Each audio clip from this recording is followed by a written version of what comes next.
امریکہ ایران مذاکرات آئندہ ہفتے اسلام آباد میں ہونے کا امکان۔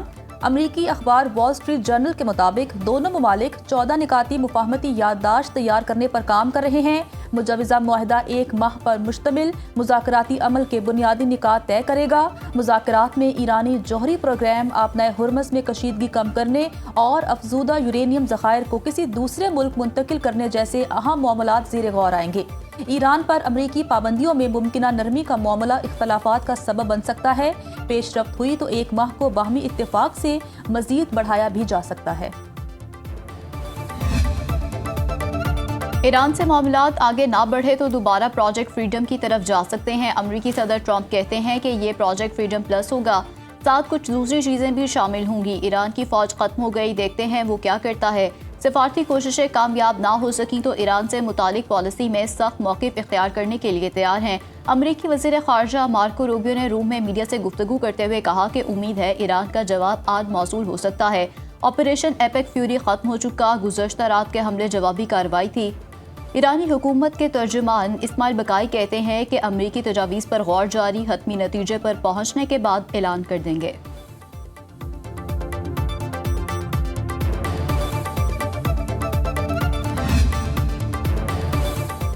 مارکہ حق کی فتح کا 1 سال مکمل ہونے پر GHQ راولپنڈی میں کل صبح پروقار تقریب کا انعقاد کیا جائے گا۔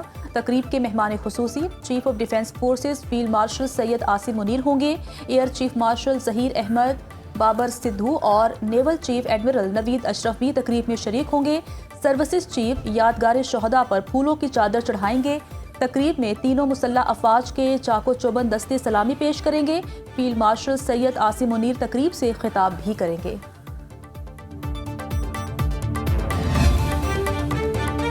وزیر اعظم شہباز شریف 23 مئی کو چین جائیں گے۔ صدر شی جن پنگ اور وزیر اعظم لی شیانگ سے ملاقاتیں شیڈیول۔ وزیر اعظم پاک چین سفارتی تعلقات کی 75ویں سالگرہ کی تقریبات میں بھی شرکت کریں گے۔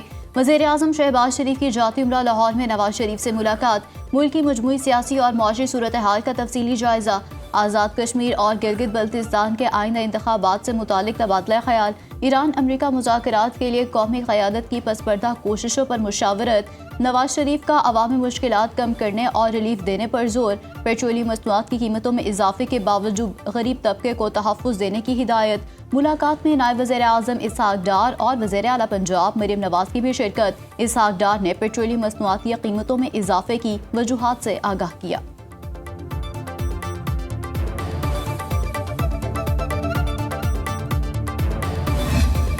مہنگے پیٹرول نے عوام کے ہوش اڑا دیے، قیمت کم کرنے کی دہائی۔ شہری کہتے ہیں 2 وقت کی روٹی کا حصول مشکل ہو چکا، گھر کا نظام کیسے چلائیں، بائک میں پیٹرول ڈلوائیں یا بچے پڑھائیں، بجلی گیس پانی کے مہنگے بلوں سے جان کیسے چھڑوائیں، عوام کی دہائیاں۔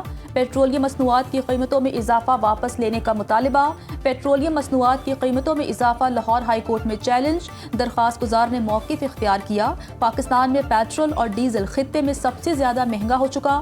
پیٹرولیم ڈیولپمنٹ لیوی میں مسلسل اضافہ غیر آئینی ہے، کالعدم قرار دینے کی استدعا۔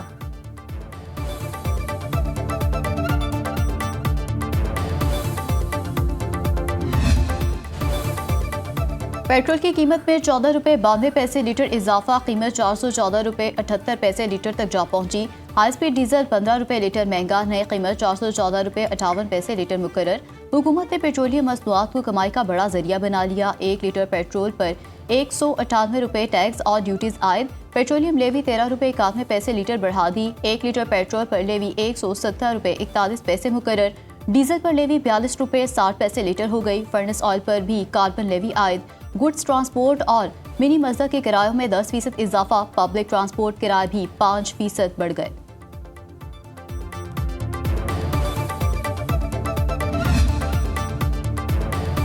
IMF نے پاکستان کے لیے 1.32 ارب ڈالر کی منظوری دے دی۔ پاکستان کو توسیع فنڈ سہولت سے 1.1 ارب ڈالر کی قسط ملے گی۔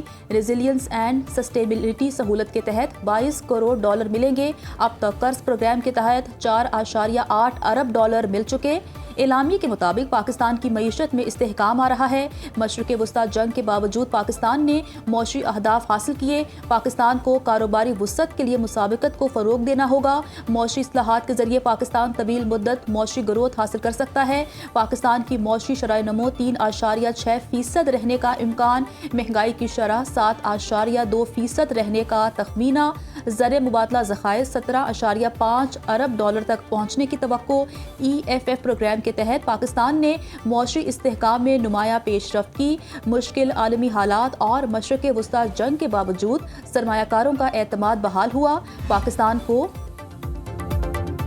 شفافیت، احتساب اور مضبوط مالی نظم و نسق پائیدار معاشی ترقی کے لیے ناگزیر ہے۔ نائب وزیر اعظم اسحاق ڈار کا south Asian foundation of accountants conference سے خطاب، کہا اسٹریٹجک اصلاحات، علاقائی روابط اور مالیاتی نظم و ضبط سے پاکستان کی معیشت مضبوط ہو رہی ہے۔ SAFA کے ذریعے علاقائی تعاون اور نوجوانوں کو بااختیار بنانے پر زور۔ اسحاق ڈار نے پاکستان کا خطے میں امن، استحکام، مکالمے اور معاشی تعاون کے فروغ میں مثبت کردار اجاگر کیا۔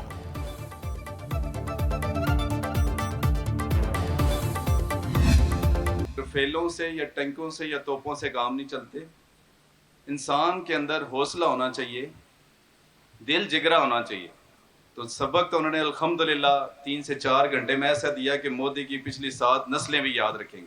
اسی طرح پاکستانی عوام ہے جو اس کے اندر جنون اور جذبہ اسی طرح ہے، باقی کنٹریز کی طرح نہیں ہے۔ یہ پاک فوج کے ساتھ کھڑے ہیں اور کھڑے رہیں گے۔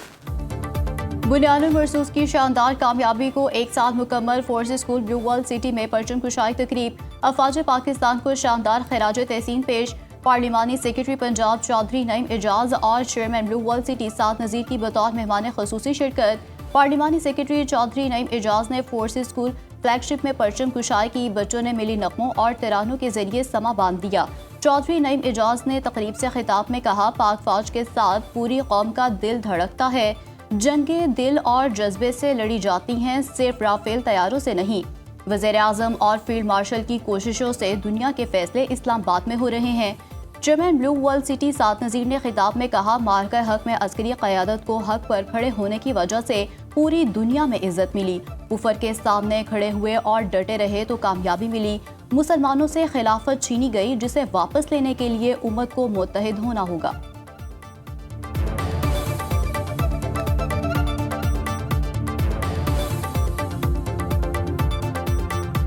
خلافت کا وہ دروازہ، خلافت کا وہ باب، خلافت کا وہ چیپٹر اسی کفر دنیا نے آپ سے چھینا۔ اور کیوں چھینا صرف اور صرف اس وجہ سے کہ جب تک آپ میں اتحاد تھا اور اللہ پاک کے احکامات کے مطابق آپ دنیا پہ حکومت کرتے رہے اور آپس میں آپ نے اخوت اور بھائی چارہ قائم رکھا تو آپ بچے رہے۔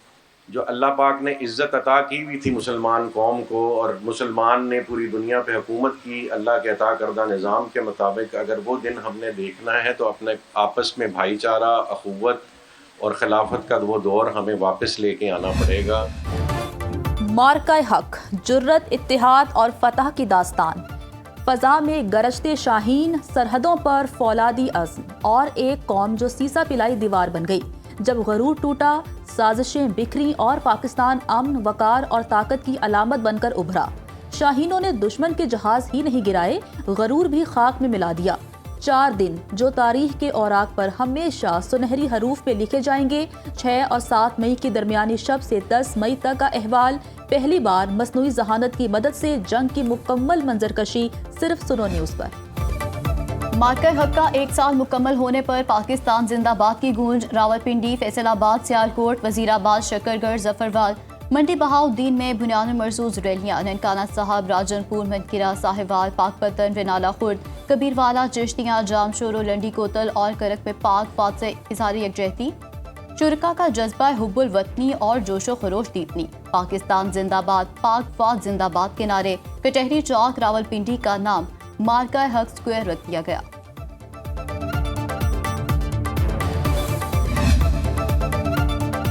بلوچستان کی فضا میں ہر طرف پاکستان زندہ باد کی صدائیں۔ چمن، ڈیرہ بگٹی، جعفر آباد، اوسطا محمد اور پنجگور میں مارکہ حق ریلیاں، قبائلی عمائدین اور نوجوانوں کی بڑی تعداد میں شرکت۔ شرکا کا پاک فوج سے اظہار یکجہتی، پاکستان اور پاک فوج کے حق میں نعرے بازی۔